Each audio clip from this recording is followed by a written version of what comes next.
Grace and peace.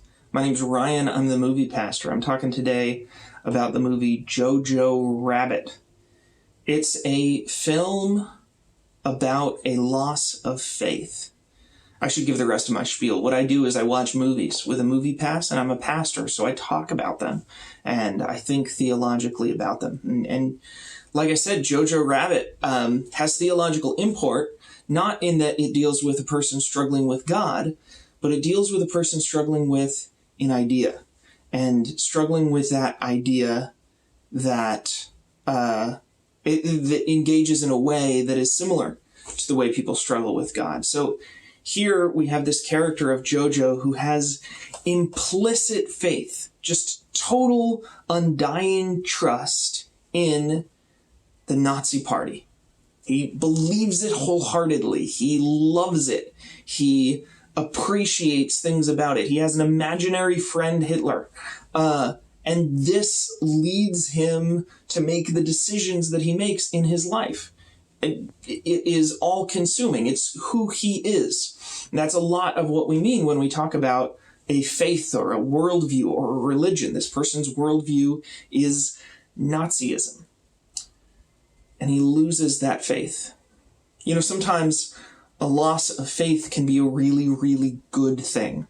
Sometimes you really need to lose your faith in things that are contrary to the truth or contrary to goodness in order to get up and make your way in a positive direction. It's not the story of a conversion or someone being convinced of something. It's different from that. It's a crisis. It's a demolition of an entire worldview for Jojo. And the movie, in a humorous way, it's a very funny movie, walks us through how difficult it is to dismantle an idea like that. Think about other ideas that are similar. Think about having faith in a cult, in a destructive religious system, or having faith in a racist idea, having faith in a sort of prejudice. And what does it take to help someone out of that? Because facts are a small part of the equation. We see Jojo interact with facts, and that's something that he's pretty ready to reject. We also have family that for Jojo insulates his belief in Nazism at the beginning of the film, and that family, in order for him to be freed from his belief, has to alter. His understanding of his family and the way that his family encourages him has to change from encouraging him to Nazism to encouraging him to reject Nazism in order for him to break free. He also has an interpersonal social need that has to change. So there are people in his environment, his friends, who at first are encouraging him to be Nazis. He's a part of this Hitler Youth group, and everybody in the Hitler Youth is stoked about Nazism. In fact, he's not Nazi enough because he won't kill a rabbit. And his social group starts to change.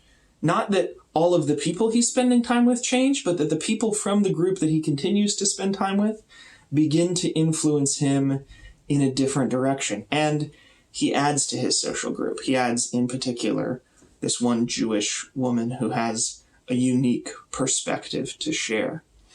He's also got an internal emotional change where in meeting this woman, he gets some feelings. And those feelings, he expresses to his imaginary Hitler at one point. She doesn't seem like a bad person, but he's, of course, also got some romantic interest.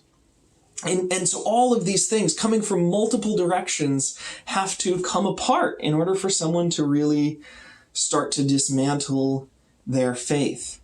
Now, it's interesting, there's one other area that we normally talk about, and it's not talked about in Jojo Rabbit, and that's the area of spiritual. Usually, if you're a Nazi, you're going to what's called a positive Christian church. That's what they called it. But you're going to a church that is explicitly promoting Nazi ideals. And in order to break that, you would probably have to reject the teachings of that church and join a confessing church, join a church that's opposing Nazi ideals. There were both kinds of churches in World War II era Germany. Now that's not touched. We don't see Jojo go to church, and I can kind of see why, and it's convenient, at least for me, that he doesn't do that, because that would kind of ruin the metaphor. But if we look at Nazism as something to have faith in, and then we ask, what is it that you have faith in, and what needs to happen in order for you to break that faith, in order for you to make room to have faith in something else? It's worth noting that, too, that the movie ends, and he's not an ardent Zionist or Jewish supporter or a defender of rights and freedoms. He's just nothing. And so it's not a conversion story. It's a loss of faith story. It changes Jojo from somebody who believes in something to somebody who doesn't particularly believe in anything. And again, it still shows that as a very good change. And I think that's sometimes true. Very rarely do religious leaders think about the importance of losing faith, but it's important. Sometimes we need to do that. Sometimes we need to dismantle old ways of thinking that don't serve us. On that subject, there's one other aspect of this story that I want to share with you, and that comes from the way the Jewish girl talks, the way she engages Jojo with the truth. She doesn't do what I think most of us want to do when we're confronted with someone we totally disagree with, which is to contradict them, which is to say, here is how I'm right and how you're wrong, and I'll prove it, and I'll show you, and I'll force you to believe it. She doesn't do that. She instead does something that I would describe as very kenotic, or very Christ-like. She takes the accusations, she takes the wounds, she takes the criticisms into herself, and she plays judo with them. She doesn't get into a place of, no, and then it becomes a he said, she said conflict, but she instead says, oh, you think I have horns? Oh, they don't grow in until later. Let me tell you about the magical, horrible things that Jews are like. Let me tell you interesting stories. And while I tell you these interesting stories about the things you want to hear, about the things you want to believe, let me build relationship with you and show you that I have a sense of humor, show you that I'm a real person, show you that I have feelings too, and that you might even want somebody like me as a friend. That's an amazing example of passive nonviolent resistance, and it's such a hard thing because it's not something that we can ask anyone to do or demand an oppressed person follow by these rules, and if you're not following by these rules, then you're just not doing it right.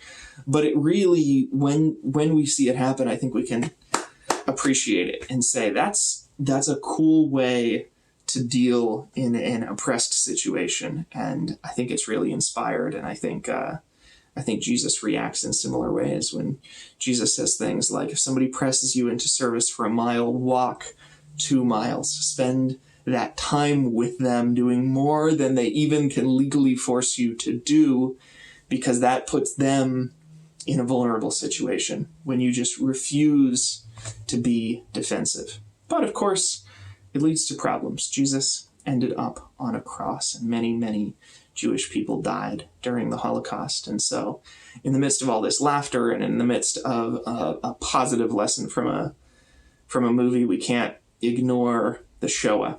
We can't ignore the catastrophe that happened. May it never happen again.